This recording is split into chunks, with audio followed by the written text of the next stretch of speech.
I'm Sean Fennessey, and this is The Big Picture, a conversation show about Clint. Interesting conversation today. We need to talk about Clint Eastwood and his new film, Juror No. 2, which you may have seen if you live in France or within driving distance of one of the 38 screens that is showing this film in America right now. We'll discuss why the movie itself is not available to the public at large and what is going on in the film, and we'll also talk about Clint Eastwood's legacy. We're doing so with the not-so-mean pod guy, the wonderful pod guy, Adam Nayman. Hi, Adam. Hey, Sean, how are you? I'm doing splendidly. I'm so happy to be back talking with you about Clint. You know, me, you, and Chris Ryan, some years back during the COVID-19 pandemic, recorded an episode about the film Cry Macho, and we talked about why we love Clint Eastwood's movies. And we're back here. Clint's back with another film. And boy, this is sure is a pickle in modern entertainment times. What the hell is going on with Juror No. 2? What the hell's going on with Juror No. 2? I live in Toronto, where Canada, that's your neighbor to the north. Is it now? Is it now? One theater in Toronto showing Juror No. 2. And I was lucky enough to see the movie at a press screening that seemed to be arranged very hastily. But my timeline on Friday was filled with the cream of Toronto's film community turning up and paying their hard-earned money to see Juror No. 2. And then people tweeting at me being like, I live in other parts of Canada, it's not playing here. And then people tweeting, I live in other parts of the States, it's not playing here. You said 38 theaters. That's apparently the number, right? This is a stop the steal situation. We have to count the theaters, but it's less than 50. Less than 50. And that's an astonishing thing for any movie by one of the major studios, a studio whose whole existence is built on size. They're huge. Warner Discovery, they make everything. They do everything. Why would anything be in 50 theaters with no plans to roll it out larger? But I read today to just get it out of theaters and on to Max by the end of the year. And why indeed Clint Eastwood? And the question that this is a really good movie, which we'll hopefully get to later, isn't even what we're talking about yet. It's just why. Do you know why, Sean? You in my opinion, you pay attention to the industry. Your job requires you to. I do. I have some theories. I have no hard reporting. I think you've got two competing things happening here. One, you've got Warner Brothers' recent merger with Discovery leading to an extraordinary amount of debt. And so that debt has, encouraged some of the leadership at the studio to cancel the release of certain movies like Batgirl or like the reportedly great Coyote versus Acme film, which apparently we're never going to see.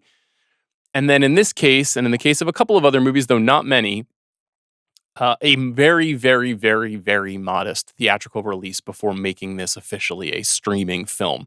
Warner's is doing a lot of straight-to-streaming movies. They just released a Salem's Lot film that seemed like it was intended to be theatrical originally and went straight to the service.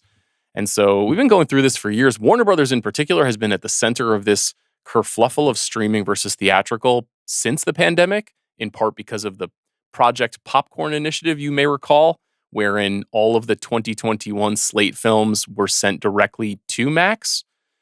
That wasn't ideal for moviegoing at all. And Warner Brothers, even though there's been a regime change, some confusion about what is the right way to platform movies. Also, Warner Brothers is having a tricky year in terms of its theatrical releases writ large. They have had huge success with Dune Part 2, Beetlejuice has done pretty good business, but if you look at Furiosa, if you look at Horizon Part 1, if you look at Trap, these are movies from big legendary filmmakers that did okay to poorly.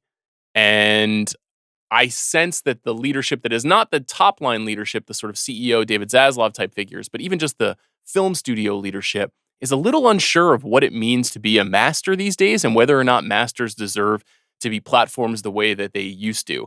Now, we can talk about what Clint Eastwood means to the movies in this conversation, and we should. But one thing that's interesting about Clint to me is that within the last 6 years, he made a bona fide original hit for the movie theaters in the movie The Mule. That he was in his late 80s when he made that movie and was still able to draw audiences. So I find this decision to be flummoxing at best, deeply discouraging, and maybe even crisis-like at worst. I think I like this movie. I know that I don't like it quite as much as you, but it's so obvious that a movie like this has commercial potential because you can just look at all of the other movies being released around it and how they're performing. So I find the whole thing a massive, massive bummer. What do you think? Well, to give credit, because you can't discredit someone until you give them the credit where it's due in the first place, right? And Warner Brothers historically, not solely, but historically is the place where a kind of master filmmaker works. They're not the house that Stanley Kubrick built, but he certainly paid some of the rent in the 70s. High overhead with Stanley Kubrick, you know, but the artistic currency of Kubrick is a lot. And so is Clint Eastwood. And you mentioned some more contemporary people. I think it's interesting that filmmakers who listeners of this show are probably more fond of than I am, but who you have to take seriously, like your Christopher Nolans and like your Denis Villeneuves, are the filmmakers who Warner has like cultivated and alienated in a very short span in the last couple years. So you don't even have to drill down to the kind of commercially dicey masters like a George Miller or even a Shyamalan to talk about the idea that like this is where Nolan supposedly was going to make movies and where Denis Villeneuve is making movies that work. And every skirmish with Warner Brothers ends up like these people not liking the studio and its leadership or feeling compromised. I put in my piece on Juror No. 2. It's a throwaway joke, but it's not funny. 2 jokes, which is, why is Tom Cruise, who I think only believes in movies, I don't know what values or human feelings he has beyond the fact that he likes movies, working with someone treating them as a tax write-off. And God help us with Paul Thomas Anderson's movie. This is not based on any knowledge. I have no knowledge of anything except that I really want to see this movie. $140 million, big tax write-off. You know, I'm not being stirring stuff by saying it. I'm like, what trust do we have? What happens when Warner Brothers cancels Wile E. Coyote? You can't actually cancel him. He has to keep coming back. That is the fucking point of the character. Yeah. Is he keeps coming back and they're like, actually, no, Wile E. Coyote, you can't exist. For me, spiritually, that was the last straw. You don't let me see a Wile E. Coyote movie and you're an enemy of art. And Clint Eastwood is in that same category. And The Mule was a big hit. And whatever else you think of his recent movies, and we can talk about this whole idea that he still makes movies and not content, which is a shrinking list of anybody. But you would think that if you spent the money on the thing, you'd try and make the money back on it. And the idea that this all happened supposedly, and I know it's more dramatic to boil it down to a single exchange and it's a little glib, but like the idea that the studio exec, who will not be named, because if I say his name 3 times, he's going to come around and cancel a movie that I like, you know, responded to the idea that you should maybe be respectful to Clint Eastwood with like, we're not here to make friends, you know, this is show business, not show friends. Yes, quoting the great Bob Sugar. Yeah, that's what the fucking bad guy in Jerry Maguire says. It's not what Jerry Maguire says. It's the guy who we don't like in Jerry Maguire. By the way, does Tom Cruise know that he said that? Because Tom Cruise, who I think can't tell the difference between reality and fantasy sometimes, might be like, someone said that to me once. I didn't like that guy. Yeah. You know? Tom Cruise of the fewer clients, less money verbiage in that film.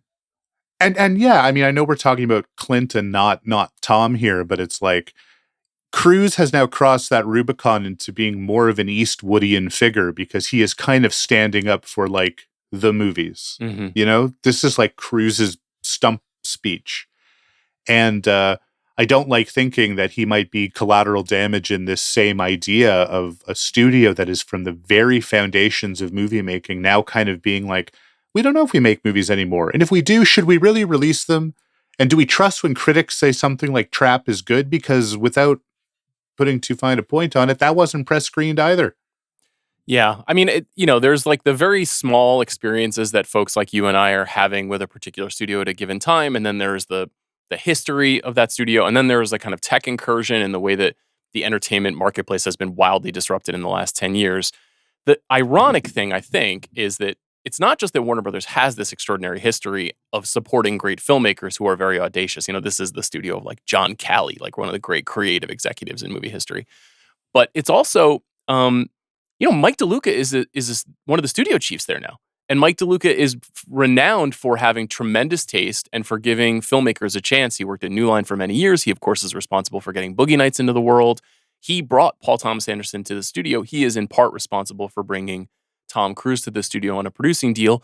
he brought M. Night Shyamalan to the studio on a new deal, removing him from, other agreements. Like, he is at least for us, that very delicate intersection of auteur craft and entertaining mainstream movie going. Like, Mike DeLuca is one of the good guys in that equation.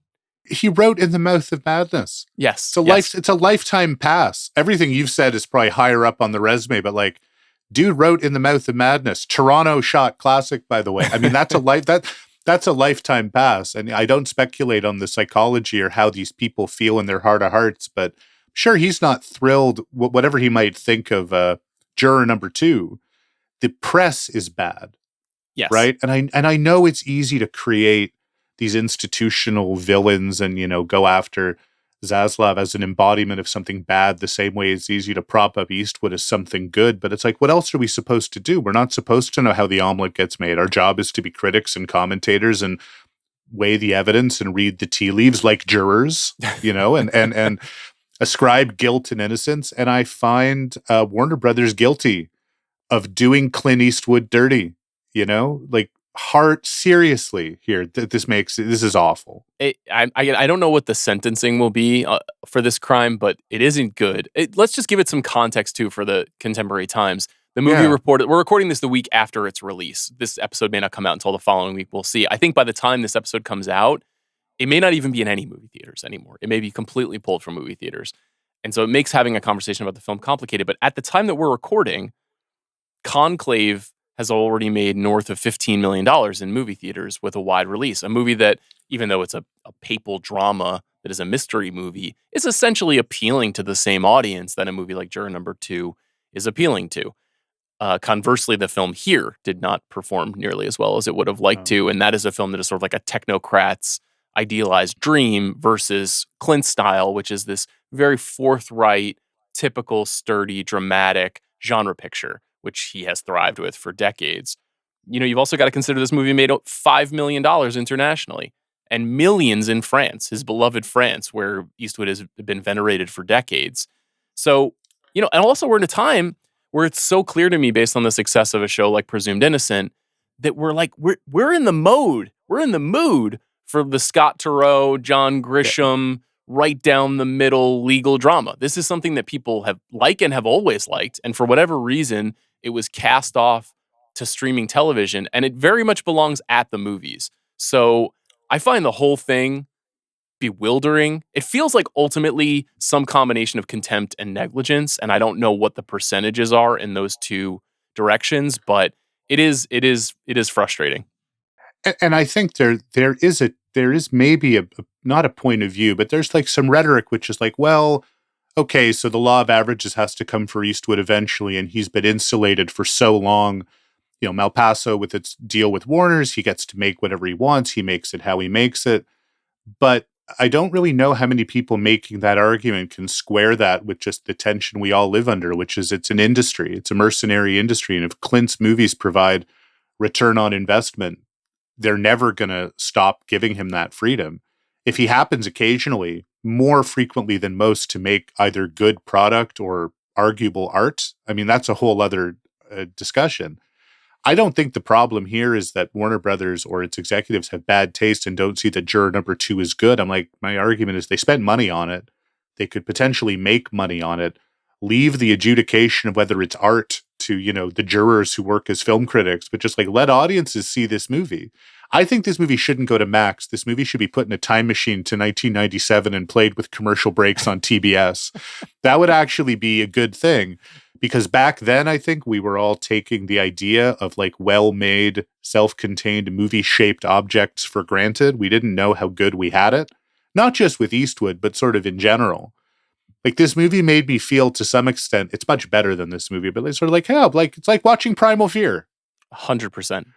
And it's also like if Primal Fear was sort of Brissonian, but that's the pretentious critic part of it later. But it's just like, this is just an entertaining movie, man. Yeah, I wonder if, and this can lead into a conversation about the film in some broad strokes, and then maybe we can just locate 5 minutes that people can skip over if they want to talk through the ending a bit, because I'm fascinated by the ending of this movie. Yeah, but the movie itself is not sexy at its core. It's a really classic moral exploration of personal and institutional failure. Like those are clearly the thing, and those are things that he has been interested in, maybe even obsessed with for roughly 20 years now in his films.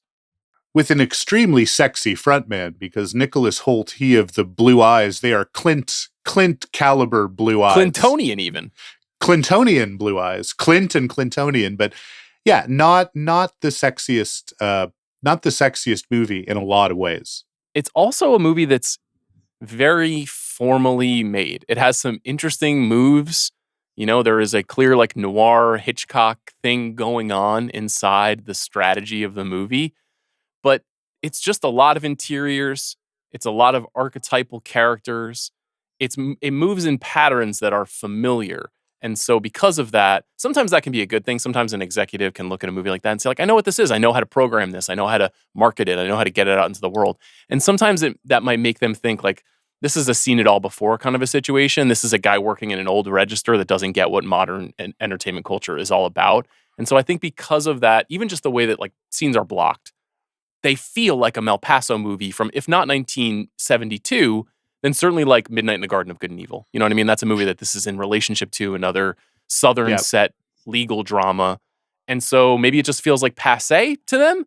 To me, it was very comforting. It's comforting, and it's also troubling because one of the things this movie argues, it's not a movie that's that subtle in some places, but the classicism of it and the familiarity of it is subtle because it's basically saying, yes, this could have happened in 1955 or 92 because our legal system has remained, I'm Canadian. Anyone listening, I take back the hour. I'm not the one having an election today. Good luck. But that the American legal system, which ours resembles in a lot of ways, is set in stone. And a lot of things about the United States and its values and its processes and its assumptions are set in stone. So in that case, it's not that the movie's familiar or derivative. It's like eternal. And the moral crisis that this movie pivots on is not something that was invented yesterday. Nothing's ever invented yesterday, but people like to convince themselves that certain themes, like, oh, this is topical.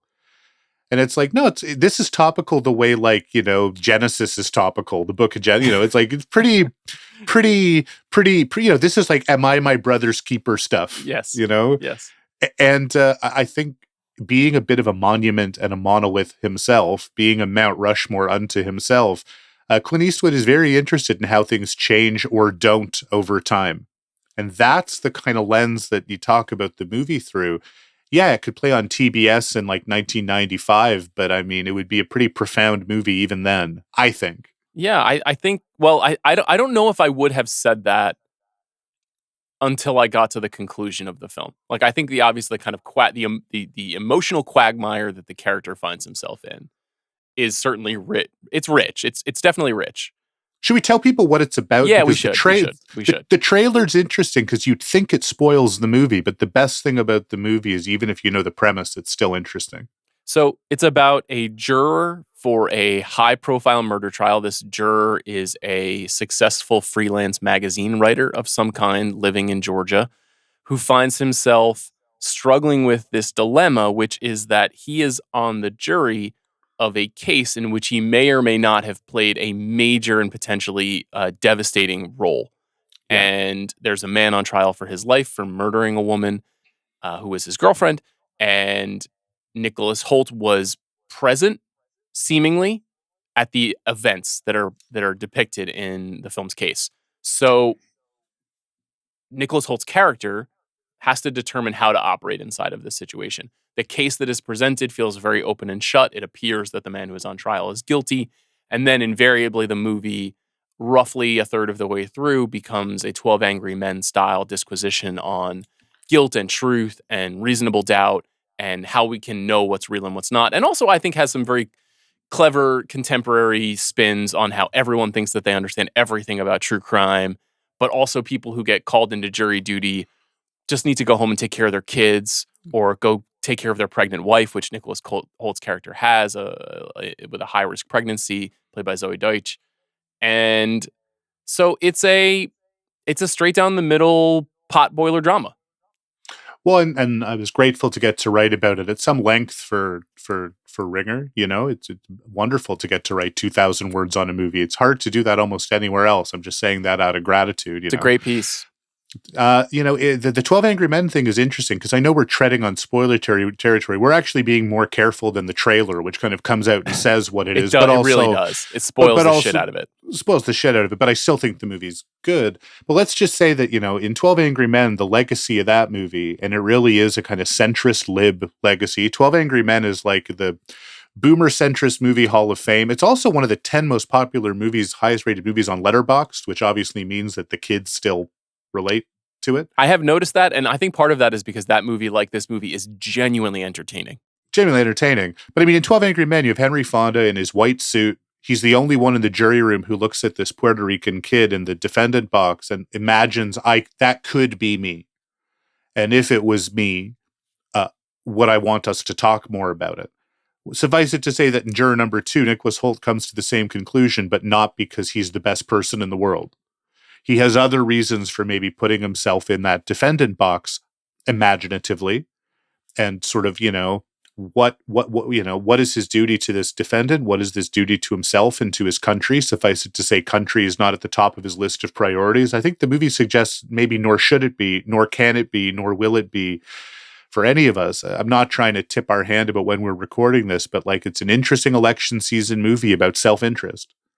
Where does self-interest lead? Do you vote for yourself or do you vote for the idea of other people, which is like at the core of every ideological and policy debate in American history, you know? So yeah, it's Scott Turow, but it's also a philosophical treatise of a movie. It is. And it's not a mistake that the character that Holt plays is in recovery and attends AA meetings throughout the film. One of the funny things about the movie is that Eastwood, because he's Eastwood, is able to cast these like extraordinary actors in minuscule parts. So you've got, in particular, you know, Toni Collette has a big flashy part as a prosecutor. She's obviously wonderful. Then you've got J.K. Simmons as a juror, who is also has some expertise that he brings to the case. And then you also have Kiefer Sutherland coming in for basically 2 days as both sort of an AA counselor and an attorney. And that is the character for whom he's sort of like the therapist of the movie. He sort of receives Nicholas Holt's guilt and tells him what to do with it. And Kiefer Sutherland comes off the bench in this movie with like four from 3 in like 5 minutes. It is a true Dion Waiters. He goes crazy for a few minutes. It's just nice to see Kiefer Sutherland in like a big fancy Hollywood movie. You know, it really reminds you just like what a dependable screen presence someone like that can be. And that, you know, I don't know if he would have done a part like this for almost any other director, but it raises the stakes. It raises the sense of importance when you're watching a movie like this too. Yeah, and there's so much pleasure in watching people like Toni Collette and J.K. Simmons, who are always good, but sometimes it's not, and believe me, it's not about taking them for granted. It's more that, I don't know, the movies that, it's more of an issue with the movies that they're in. Like, in some ways, the movies are not too ambitious or too pushy, but they're just so, like J.K. Simmons recently being in Saturday Night. Like, I couldn't enjoy that. But him coming into this movie, his character, and I know we're trying not to spoil it, but it's the most brilliant characterization in the entire movie, which is, what if someone who could potentially solve the movie is going to show up, but this movie still has to be 2 hours long? What is the movie going to do with that? And I love what it does with it because it's both incredibly clever and innovative in a kind of storytelling way. And it's also very telling about what happens in life, which is often people who are in the best position to understand something or do something are prevented from it. And there's a bureaucratic reason for it, which really ties to sort of Clint's conservatism, but is also not wrong. Like, people are punished in some ways for having an intelligent, or not punished, but people are prohibited from having an intelligent, informed perspective on something, even something important. Yeah, you just hit on something that I think is important. Obviously, one of the stranger moments of Clint's career is the speech to the empty chair that he famously gave at the Republican National Convention that codified him clearly in the mind of many Americans as a far-right leaning demagogue type. Reasonable people can disagree. I think his politics have always kind of shifted pretty dramatically over the years. And in some cases, he's portrayed as like a lout when it comes to women. In some cases, he's portrayed as like wildly progressive. So he's a bit of a difficult nut to crack. I think that a movie like this, depending on what you want from it, it can be read as a classic libertarian interpretation of the way that institutions operate. It could be seen as a necessarily reformist portrait of the way that institutions need to change. It could be seen as purely, like, as you said, the sort of Bressonian moral exploration, which is much more about the self and is a little bit less interested in ultimate. It's essentially like we can build around the way that these institutions insist on holding us back. If you look at Richard Jewell, if you look at 1517 in Paris, if you look at American Sniper, if you look at The Mule, if you look at all these movies about these people that are trying to operate inside the system to a point and come to a realization that the system cannot contain their own perception of rightness, then that really is where Clint always lies. Like Sully is very much about that. Another movie about a character who goes on trial wrongly and needs to, get restitution for the misdeeds of the institution. So, well, yeah, he's very interested in why people try and do the right thing. Should they try and do the right thing? What is the right thing? That's the common thread to almost all those movies. And there's a couple movies in there I really don't like. I'm not a fan of American Sniper, but I'm very fond of its weird spiritual doppelganger, which is 1517 to Paris, which I think is the better version of that story. And this one is weirdly similar to Richard Jewell. I agree. Very, very similar to Richard Jewell, which is a late Clint I like. But boy, does he drill down to the personal. Like, again, it's not a spoiler, but it's a way of describing the movie. There is no more resonant image in this movie than that of an empty chair. And anyone who's going to tell me that he doesn't know that and that he is not, whatever his age, a lot of the positive rhetoric around Clint almost verges into a kind of reverse ageist criticism where everyone's just trying to celebrate him because he's kind of old. And it's like, he's old, but he's smart as a fox, man. I mean, that shot of the chair, which is not the second unit. You can tell me that the second unit directed the battle scenes in American Sniper if you want. That empty chair is Clint. And the empty chair pointing towards him in a way. Not that he's the man who isn't there, but that significance of what it means to question institutions, what happens when that questioning gets turned around on you. And it's not a word I usually apply to Eastwood because I'm a critic. I don't love all of his movies, but there is something kind of heroic about the fact that he still wants to try and make movies about serious things. When even the best filmmakers that we have put everything in quotes or face away from the present because they want to do these luxuriously subsidized period pieces. I love how contemporary Juror No. 2 is, even though it's obviously quite classical. He's not given up. I think that lack of irony or hipness is part of why it is in this position that it's in. It's an interesting movie too, because let's just tent 5 minutes around the ending of this movie. Yeah. If you do not want this movie spoiled for you, and I fully understand that you do not, because in all likelihood you have not seen it and you want to wait until it comes to Max. And Adam and I would both encourage you to see it. Just fast forward 5 minutes. But I would say I was enjoying the film with some reservations because of some very stilted characterization, especially in the jury room, a handful of performances that felt very much not able to achieve what they needed to in the Clint filmmaking style, where you're like getting one or two takes and they're moving on. A couple of actors who could have used more.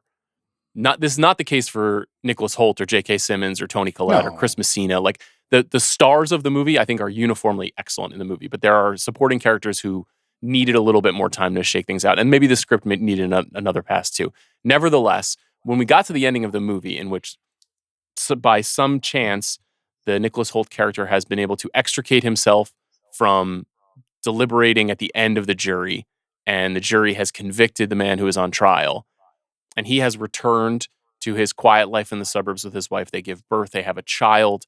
All the while, the prosecutor, played by Collette, is having serious doubts about the case, after she's confronted by J.K. Simmons' character, an ex-cop. And she goes to great lengths to look into the research that Simmons' character has unearthed. And she does finally realize that, in fact, the case is a hit and run and not a murder with a blunt object. And the hit and run was perpetrated by Nicholas Holt's character.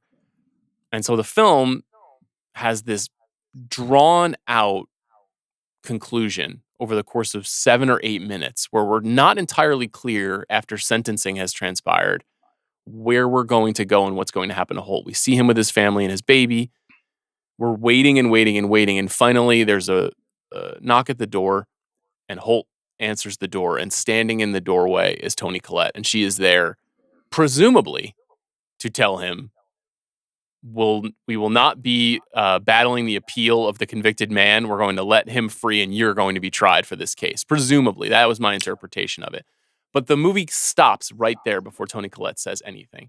And she just exists as this representation of moral return, essentially. That like you can never really escape what you have done. And you may spend the rest of your life feeling chased by it. And I was like blown away by this ending. I thought it was incredibly bold and really put the onus right back in our laps and just said, sit in it. How does that make you feel? Which I absolutely loved. Do you agree with the way that I read it? What do you make of it? Yeah, I agree with the way that you read it, right up to the fact that it is, moral return, and yet no confirmation of where that moral return leads.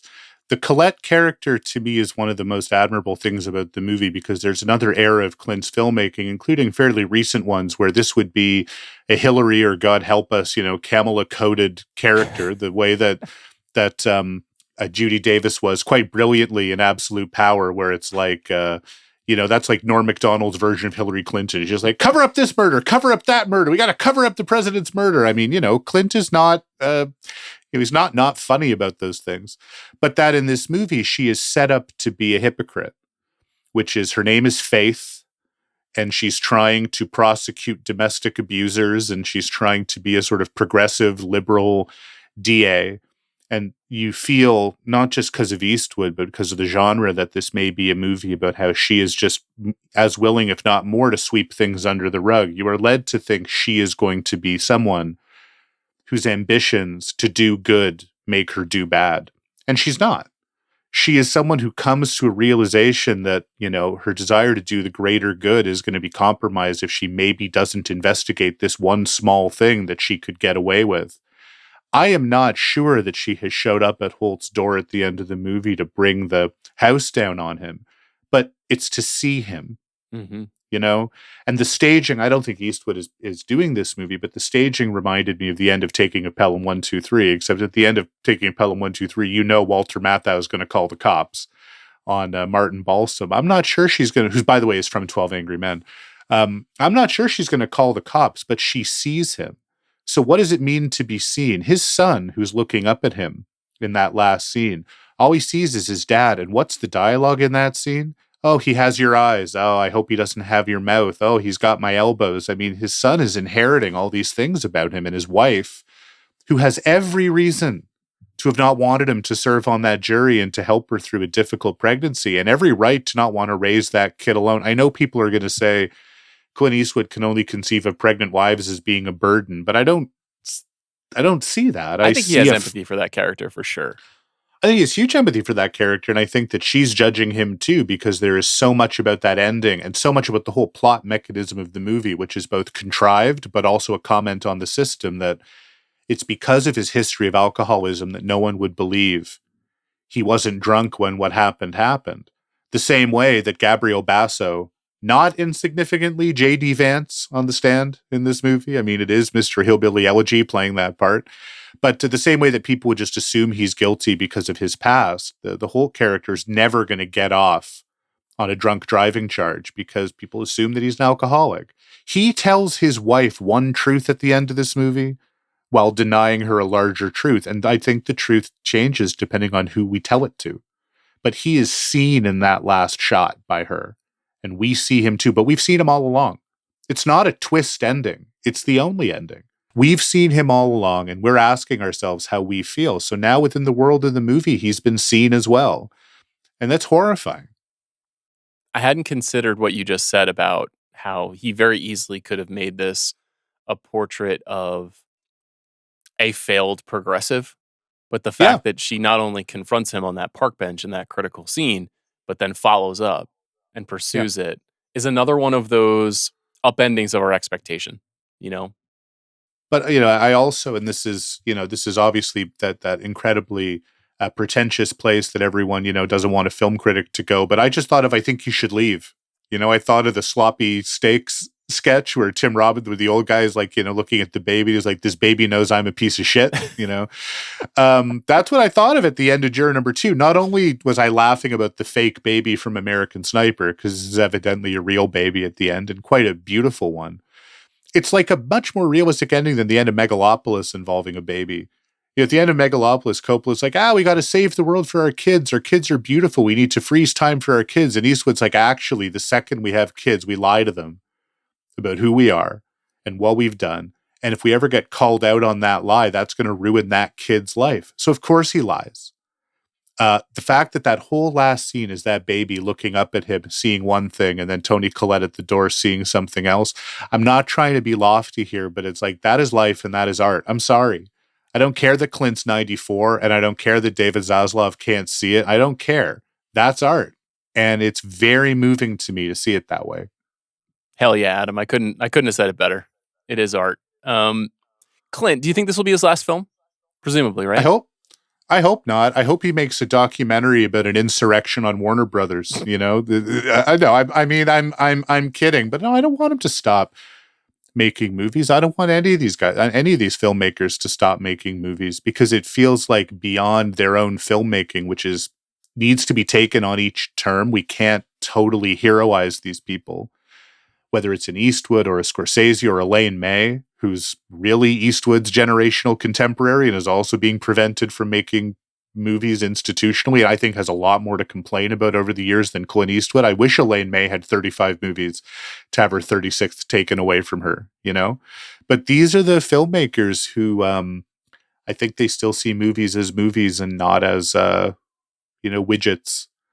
The self-contained movie-shaped objects, make them great again, man. I ask because this show has inadvertently become a series of Viking funerals or analyses of the closing moments of a lot of the great masters. And I think probably one of the reasons why I'm doing it is because I've been obsessed with those figures for a very long time. And so now a Killers of the Flower Moon arrives, a Gladiator 2 arrives. There have been a lot of examples of it. Obviously, Megalopolis is a representation of this. There have been a great many over the last 5 or 6 years of these octogenarian, septuagenarian directors. Clint is the oldest active filmmaker. As far as I don't know, is Frederick Wiseman? He's probably roughly in this zone as well. Wiseman, Elaine May. I mean, if you go international, it's a wider group, But he's pretty much at the top of that pecking order. Right. He was almost a grown man at the advent of television. So he's really been around for some time. And yeah, I don't know if this is necessarily like a fitting capstone, but I think any of the last 7 or 8 movies would have been fitting capstones. You could have read them in a way that allowed you to say, well, this is like the final note about his like how his moral universe bends, I think is where a lot of these films are. Well, and he's a filmmaker who's spiritually indebted to John Ford, who it's not as if he's been forgotten by the world, because 2 years ago in Spielberg's, semi-valedictory movie, he had David Lynch play John Ford. I mean, these people aren't forgetting their history. But Ford's a guy who, when he made Man Who Shot Liberty Valance, had the moment that I think Eastwood's whole career keeps reflecting, which is that idea of printing the legend, which is what Americans do. Feels good to. And in printing it, you do kind of burnish it and build it up. I mean, Eastwood's movies have an awful lot to answer for in some ways, in terms of the glorification of police violence and myths about the Old West. But you know what? As he's become a filmmaker rather than just a movie star, he's at least questioning them a little bit sometimes, and questioning them a lot. And what else are we supposed to expect from the most famous, successful, public people? I mean, this is not a complacent filmmaker. He's never been complacent. I wish that the multiple generations that might look back at Clint and, think of him as a dirty grandpa or a whatever, had a fraction of his curiosity about different things in the world. It doesn't mean that he always treats them well. Not all his movies are good. Some of his movies, including those early 2000s Oscar-nominated movies, to me, I think they're quite bad, some of them. But like, really, I think Mystic River sucks. I think some of his movies from that period have not held up, but he's always interested. Imagine staying interested into your 90s in anything. Yeah, I'm just trying to get to my 50s here. So the idea of tacking 50 more years on top of this is fascinating. Good luck to all of us. You know, Will you do seriously. a big picture exercise with Clint's career for me? Yeah. Okay, so it is actually election day on the day that we're recording this episode, and so I want to build a Mount Rushmore. We did our top fives last time. We could do a Clint Hall of Fame, but that's frankly a 2-hour episode, and I don't think we're prepared to do that right now. Maybe after everyone sees Juror Number 2, that could be something fun to do, to say these are the 10 films that best represent his work. Is Chris around? Text him. What's he doing? Chris is actually on his way to London. He has abandoned America at this moment. Is he watching the Sixers lose? When is he not this season? When is he not? Sorry, go on. The Mount Rushmore for Clint Eastwood. The four films or 4 roles. Let's do roles, because I think that's actually a little bit easier to navigate in this conversation. That sort of best represent the Eastwoodian iconography and also the ideas of his work. Like, I found this to be a little bit more challenging than I would have expected, even as I set out on some contenders. I'll throw some contenders at you, and if you have something else that springs to mind, feel free to make the case. But to me, there's 8 contenders. There's The Man with No Name from any one of the Dollars trilogy films. Yeah. There's David Garver from Play Misty for Me. There's Dirty Harry, of course. There's The Stranger from High Plains Drifter. There's Josie Wales from The Outlaw Josie Wales. There's Philo Beddoe from Every Which Way But Loose. There's William Money from Unforgiven. Yeah. And there's Robert Kincaid from The Bridges of Madison County. Now, interesting. Now, there are 4 presidents on Mount Rushmore. I fear that some of these Eastwood icons are duplicative, but perhaps not. And have I forgotten anyone or anybody else that you'd like to throw on top of the pile? No, they are duplicative, which is why I think The Man with No Name and William Money kind of have to be there. I agree. And the idea that The Man with No Name grew up to be William Money is why Unforgiven is a movie I have a hard time talking about without a little tear in the corner of the eye. But also because, man, imagine reckoning with your career and legacy and then just doing it for another 30 years. It's crazy. More than Unforgiven, 30 years. Unforgiven, everyone was like, cool, he did it. He threaded the needle. This is who I was. What's I think you should leave line. I used to be a piece of shit. I still am. I mean, that's the thesis of Unforgiven. But also the thesis of Juror Number 2. Well, it is. But I think Man with No Name and William Money have to be there. And then at the risk of trapping us with only one other, a president or birth to use, you can't not have Dirty Harry. Agreed. Who has more to answer for than the Western characters, because in the Western films, that's the society that's in formation and anything goes. Dirty Harry is sort of like, okay, well, we have rules and laws and institutions in America now, and they're keeping this guy from shooting people. So, Dirty Harry, problematic fave. Problematic fave of mine, both the movie and the guy. For the 4th one, I got a fun one for you. How about Bronco Billy? Because all he wants to do is put on a show about America with his friends who are more diverse than you would guess. And if they have to rob a train, then they'll do it. But they mean well. So that would be one. Okay, I will definitely entertain that because I like how you're thinking. And I would also suggest that it's a movie that I should like more than I do, and I take seriously as a cultural totem. But I'm sorry, my friends hate me, but I just think it's bad. Gran Torino, which is very much the empty chair era Eastwood, but also the Halftime in America era Eastwood, where it's like, oh, this guy needs to comment on American affairs. And Gran Torino, not an insignificant film. I think it also made $290 gazillion billion. It was a big hit. So Walt Kowalski's knocking on the door. Okay, those are incredible additions. Walt Kowalski is an interesting choice.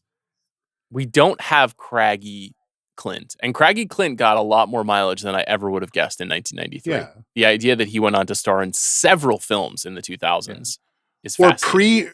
pre Craggy Clint in the best movie he's in that he never directed, which is In the Line of Fire. Where literally it's like only Clint Eastwood can keep Kennedy from being assassinated again, you know? I love In the Line of Fire, and I love Eastwood's performance in it. If there was justice, he'd have probably been Oscar nominated for that movie in '93 ahead of, I don't know, Daniel Day-Lewis or something. I mean, he's great in The Line of Fire.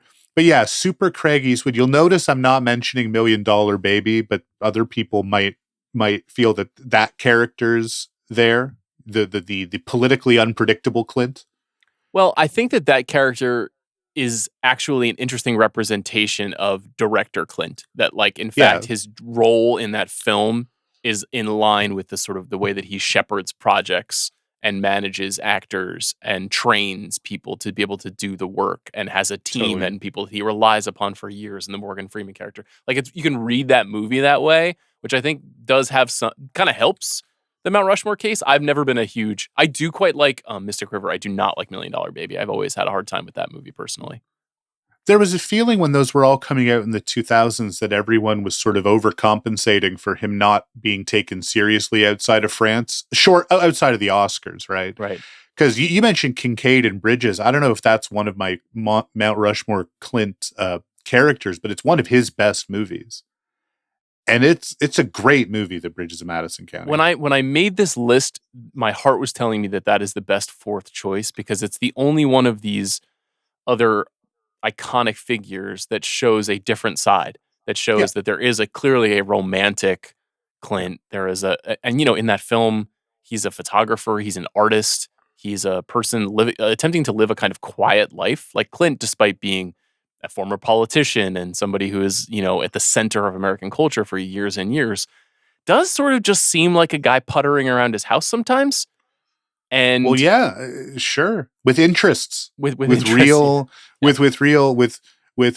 interests. I mean, it's funny. I mentioned the Juror No. 2 review that Unforgiven, Perfect World, Madison County. No one puts these on lists of great runs by directors because they're so unflashy.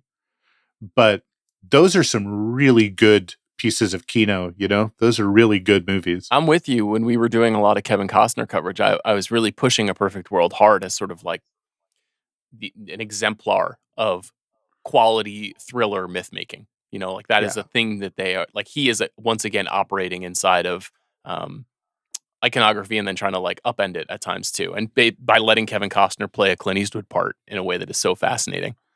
I've never used the word take in my life, but can I give you a take? Let's go, man. Give me your first take. That Horizon solidified for me, which is that Kevin Costner is we have Clint Eastwood at home, but that's not nothing, Yeah. And I was thinking about Horizon as earlier. I didn't put it in the Juror No. 2 piece, but that belongs on that list of like Viking funerals for movies. It's not going to, that's the one that's not going to get finished. See, Coppola took himself out of this problem by just paying for it himself, Good job. But Costner tried. He put as much money as he felt he reasonably could without detonating his children's inheritance. And then he had to go elsewhere to get the money. That one is interesting though, because that is a different representation of what this era of Warner Brothers represents, which is that movie was not financed by the studio. In fact, it wasn't even financed by one of the studio's big production partners. It's just a distribution deal because Costner and Zaslav have a relationship. Yeah. That to me is a sign of like, it is a kind of an old world Hollywood move, but it's also a sign of the kind of like cronyism that is fucking with the movie business right now that I don't like. The cronyism, but also this idea of scale, which is that Eastwood supersedes so many of these filmmakers. They kind of want what he has, and what he has, when you look at it, is actually very small scale. I love the idea that Cry Macho was seen as some big waste of money at a $30 million budget. You know what? If this was 1987 and he was making Ishtar for $30 million, great movie, Ishtar, by the way. Yeah, I understand this. His movies are so cost effective. Yeah. Look at Unforgiven. Yeah. Unforgiven is a simple Western. It's an American epic, but what was the budget for Unforgiven relative to Horizon? Well, this is what I mean. So Horizon is sort of it's the Eastwoodian syntax of the Western and Manifest Destiny, but it's the megalopolian, Coppola scale where you want to get a cookie for kind of, wasting money or spending money, not wasting. Waste is in the eye of the beholder. And then you've got Eastwood off to the side, with the exception of the World War II epics, which I don't love either, but with the exception of, Flags of Our Fathers and Iwo Jima, like, these are pretty modestly scaled movies. Even American Sniper's not like a widescreen sweeping epic. And so in that sense, it really should be a closed loop of like, leave the guy alone. Not because he's great or an artist or because we need to prop him up. And a lot of filmmakers would and should kill to have the resources that he's had. I'm sympathetic to that argument, which is it's hard to cry for Clint Eastwood, but like, it's a business, at least from the studio point of view. If people make you money, leave them alone. That's how I feel about you, Adam. Just making dough. Do I didn't check. Do I have a 30 podcast deal with what you host 30 individual podcasts, or you appear on 30 episodes? I don't think the former could, should, or would happen. The latter, I think we're getting towards. I like to think of this as the Malpaso production side of the big picture as I retreat into my fortress of regret and conservatism, which is definitely how people know me, describe me. I'm like, oh, woke, just like Clint. You've done wrong and you should not be forgiven, but you can be accepted. That's the truth about you. Wait, so what's the fourth? Is it Kincaid? Is it Kowalski? Is it Bronco Billy? I like you putting Every Which Way But Lose on there, just as a reminder that Clint is humble enough to always win fights in his movies, but like he needs an orangutan's help every so often, which I think is deeply endearing. Here's the other fun question, not to make this go longer, but to think about, maybe leave the readers, the listeners to think about too. Is there anyone else you could do this with? Is there any other actor, not just actor, filmmaker, but who truly, if we're not lowering standards or moving goalposts, has a Mount Rushmore of characters that tell the story of a half century of American cinema? And before you all jump and say De Niro or Pacino or Cruise, it's not the same thing. Yeah, I think you probably could find actors from the middle part of the 20th century who do this. I think Jimmy Stewart you could do this for him very easily. Henry Fonda, you mentioned earlier in 12 Angry Men. There are a handful of characters who portrayed Abraham Lincoln, or who portrayed Wyatt Earp, and that they are representational in that way. Contemporarily, I mean, we'll do it. We did it for Michael Keaton, and we put fucking Mr. Mom on there, so we'll do it because we're a podcast and we got to have bits. Where was Gung Ho? I didn't hear that one. Gung Ho didn't make the cut. Was not represented by one of the presidents on Mount Rushmore. Gung Ho, not a terrible film. I would say it has a very awkward portrayal of our relationship with Japan. Yeah, it's got an awkward portrayal of everything. But it's but it's certainly a movie. No, I just mean that with Eastwood, the expansiveness is also the limitation, because all the other people you'd mention as better actors, like the one guy I was thinking you could actually do that with in a way is Denzel Washington, who really is the heir to a lot of those actors put together. Not just Stewart and Poitier for obvious reasons, but like he's the great movie star, I think. But with Eastwood, he doesn't have Denzel's bag, No, Denzel can play anything. Eastwood can't, and yet he does. It's a testimony to breaking beyond your own expected limitations, which is something you always do on The Big Picture, Adam. This was fun, and you've done a great service by talking about Juror number 2 to a big listenership. I hope they watch it, because it's gonna be on that Ringer year-end list. I don't know where. I hope they do too. In fact, I think maybe the next time I see you, we will be talking about our favorite movies of 2024. So I look forward to that, Adam. Saturday night, number 1, with a bullet. Okay, bye, mean pod guy. Bye. See ya.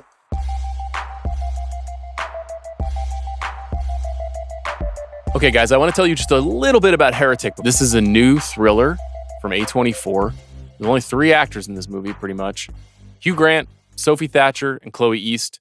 You may remember Sophie Thatcher from The Boogeyman in theaters last year, or from that Showtime series about the flock of girls who are cannibals, whose name is escaping me right now. Bobby Wagner, do you know the name of that show? I do not. Okay, not ideal. And Chloe East, who you may remember from The Fabelmans, who played the puckish young girlfriend of young Sammy Fableman. This is a movie about two Mormon missionaries who attempt to convert an English guy who lives in their neighborhood in The Utah. show is called Yellow Jackets. Yellow That's what I Jackets. thought, but I wasn't sure. Thank you, Bobby. Didn't want to get it wrong. That's what I'm here for, to look things up 15 seconds after you ask me the questions. That's why they pay me the big bucks. Maybe I should start again on what this show is about. The movie's about two Mormon missionaries who stumble upon an Englishman who lives in their town in Utah who is interested potentially in joining the Mormon church. And they knock on his door. It's a cold and wintry night. And they enter his house. And very quickly, it's clear that something is not right. It's become a bit of a joke on the show recently to say that movies are becoming increasingly more about podcasters. Hugh Grant's character in this film is not a podcaster, but he sure talks like one. He's got a lot of ideas and a lot of speeches and a lot of strong feelings about the way that faith and truth operates. This is an interesting movie, actually, to pair with Juror No. 2, because what's really true and what's really faith in our imagination is at the center of the movie. I thought this was a really entertaining film. Hugh Grant is on one. It's genuinely a tragedy to me that Amanda is not here to talk about Hugh Grant and what Hugh Grant has done in his career and what he has been up to, especially in the last 10 years, when he has completely resigned himself to being a romantic leading man and is now fully in freak mode. Every movie he makes, from the Paddington films to his work with Guy Ritchie to this movie Heretic, every character is a fucking weirdo, and I love it. And he's so at ease with this combination of, there's a little bit of Jordan Peterson in this character. There's a little bit of mansplaining guy that you stumble upon at the bookstore. There's a little bit of a professorial dickhead quality to him. Really, really interesting. And so this movie is the series of conversations between these two young Mormon missionaries and this learned Englishman, and as they walk deeper and deeper into his world, the world of his home. So I really enjoyed this movie. I think it has, it's not perfect. It definitely has some flaws in the telling, and it steps towards something that is more hard genre at times. And whether or not that appeals to you, your mileage may vary. But I had a really great time with it. Thanks to Adam Nayman, of course. Thanks to Jack Sanders, and thanks to our producer Bobby Wagner for his work on today's episode. Later this week, we'll discuss Netflix's awards player Emilia Perez and do some Best Picture power rankings. We'll see you then.